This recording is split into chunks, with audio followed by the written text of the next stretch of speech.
Jesucristo ay namatay sa krus. Siya ay nilibing at muling nabuhay. Ang kanyang kamatayan, ang kanyang dugo, ang siyang panlunas sa ating mga tinding pagkakasala at atraso sa Diyos. Kaibigan, ang kamatayan ni Jesus ay nagbigay ng pag-asa sa bawat tao. Walang laki o dami ng kasalanan ang hindi kayang linisin ng dugo ni Jesucristo. Kaibigan, salamat sa Diyos dahil ang Panginoong Jesus, inalay niya ang kanyang buhay. Imbes na ikaw at ako ang dapat parusahan ng Diyos sa ating mga pagkakasala laban sa Kanya, si Kristo na ang namatay para sa atin. Si Jesucristo na bugtong na anak ng Diyos, siya na ang nanagot on our behalf. Kaibigan, may namatay para sa iyo at ito ay ang bugtong na anak ng Diyos. Magsisi tayo sa ating mga pagkakasala. Nariyan na ang kapatawaran, hindi sa relihiyon, hindi sa anumang bagay na kaya mong gawin, kundi sa tinapos na gawa ni Jesucristo. Kaibigan, may kapatawaran sa tao, may kaligtasan mula sa impyerno, may kapatawaran, may kaligtasan sa lahat ng ating pagkakasala ang lumapit sa bugtong na anak ng Diyos. Lumapit ka ngayon sa bugtong na anak ng Diyos, kaibigan. Pagsisihan mo ang iyong mga pagkakasala at atraso sa Diyos. Malawak ang kapatawaran ng Diyos. Ang biyaya ng buhay na walang hanggan ay pinagkakaloob niya sa taong nananampalataya sa bugtong na anak ng Diyos. For the wages of sin is death, but the gift of God is eternal life through Jesus Christ our Lord.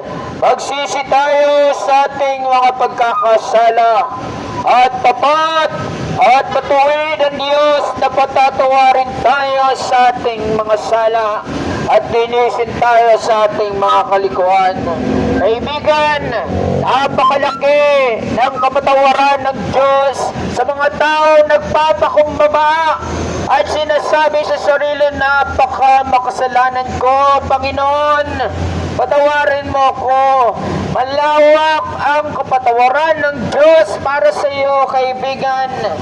Lumapit ka sa Panginoong Jesus. Whosoever, sino man ang lalapit kay Jesucristo ay hindi mapapahiya, kaibigan. Lumapit ka sa bugtong na anak ng Diyos. Walang paligtasan, ni naman. Neither is there salvation in any other, for there is none other name under heaven, even among men, whereby we must be saved, but only in the name of Jesus Christ. Pagsisihan ang pagkakasala at lumapit ng may pananampalataya sa bugtong na anak ng Diyos na si Jesucristo. Kaibigan, wala nang panahon, hindi ipinangako ng Diyos na bubuhayin ka pa niya bukas. Walang pangako ang Diyos na ganyan. Ang pangako niya, ang sino mang lalapit sa kanyang bugtong na anak at manampalataya sa bugtong na anak ay may buhay na walang hanggan. For the wages of sin is death, but the gift of God is eternal life through Jesus Christ our Lord. Lumapit ka sa Kanya, kaibigan. Nagmamakaawa ko sa lahat ng taong narito. Pagsisihan natin ang ating mga pagkakasala at tumakbo sa awa ng Diyos na umabot sa inyo ngayon. Si Jesucristo lang ang makapagliligtas sa inyo at wala nang iba. Yung relihiyon ay pinagmamayabang mo, hindi ka kayang iligtas. Yan ay daan tungo sa kapahamakan sa impyerno. Ngunit ang Panginoong Hesus lang ang tanging daan tungo sa langit. Kanyang winika in John chapter 14 verse 6, Jesus said unto him, I am the way, the truth, and the life. No man cometh unto the Father but by me. Maliligtas ka sa pamamagitan ni Jesus.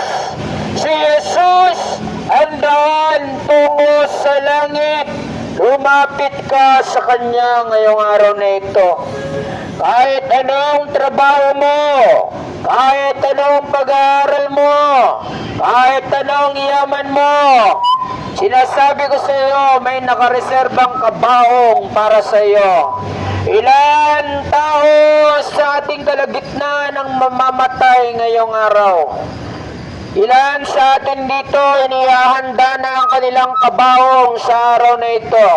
Inihahanda na ang kanilang bulaklak sa araw na ito. Huwag niyong lokohin ang sarili niyo. Ang buhay ng tao ay panandalian lang. Mamaya, baka di ka na umabot sa pintuan ng bahay nyo. Kaya nagmamakaawa ko sa inyo. Magsisi tayong lahat. Jesus Christ died on the cross. He was buried and rose again from the dead. And God the Father commands everyone to repent. Magsisi tayo, mga kaibigan, sa ating mga pagkakasala at manampalataya sa bugtong na anak ng Diyos. Walang pag-asa sa buhay na ito, kundi si Jesucristo lamang. For God so loved the world, that He gave His only begotten Son, that whosoever believeth in Him should not perish but have everlasting life. For God sent not His Son into the world to condemn the world, but that the world through Him might be saved. He that believeth on Him is not condemned, but he that believeth not is condemned already, because he hath not believed in the name of the only begotten Son of God. Kaawaan ng Diyos ang lahat ng tao sa lugar na ito.